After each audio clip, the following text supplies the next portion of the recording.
Bonjour à tous et bienvenue sur cette nouvelle vidéo. Aujourd'hui, nous allons parler d'un événement qui secoue l'actualité politique aux États-Unis. La tentative d'assassinat de l'ancien président Donald Trump lors d'un rassemblement en Pennsylvanie. Vous avez bien entendu, Trump a été la cible d'une attaque dramatique qui a soulevé de nombreuses questions et préoccupations. Tout a commencé lorsque Donald Trump, candidat républicain, était sur scène, entouré par ses partisans. Soudain, des coups de feu ont retenti, forçant les services secrets américains à intervenir immédiatement et à escorter Trump hors de la scène. Le suspect, identifié comme Thomas Matthew Crook, un jeune homme de 20 ans de Bethel Park, Pennsylvanie, a ouvert le feu avec un fusil de type AR-15. Heureusement, les services secrets ont réagi rapidement, et un tireur d'élite a abattu Crook après qu'il ait tiré 8 coups de feu. Le père du suspect avait acheté l'arme légalement en 2013, ce qui soulève des questions sur la législation en matière de contrôle des armes à feu.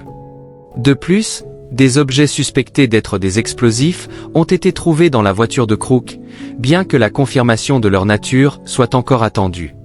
Les enquêteurs du FBI n'ont trouvé aucun lien entre Crook et des groupes terroristes, nationaux ou internationaux.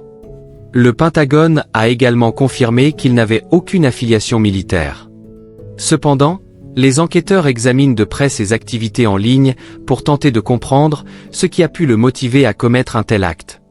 Il est possible que de la désinformation ait joué un rôle dans cette attaque, mais aucun lien direct avec des organisations extrémistes n'a été découvert jusqu'à présent. Trump a déclaré sur son réseau social, Truth Social, qu'il avait été blessé à l'oreille droite lors de l'attaque. La scène était chaotique, avec des spectateurs pris de panique. Malheureusement, un spectateur, Corey Comperator, a perdu la vie, et 2 autres participants ont été blessés. Les circonstances de l'attaque ont déclenché une enquête approfondie menée par le FBI, qui a perquisitionné le domicile de Crook.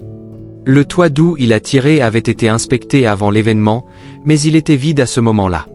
Certaines personnalités politiques, comme le sénateur Josh Hawley, ont demandé une enquête publique pour examiner la protection assurée par les services secrets. Le ministère de la Justice, de son côté, a réagi en annulant les déplacements du procureur général Merrick Garland pour qu'il puisse suivre de près l'enquête. Xokitl Hinojosa, porte-parole du ministère, a confirmé que Garland recevait des briefings réguliers sur l'incident. Voilà, c'était notre analyse de cette situation alarmante.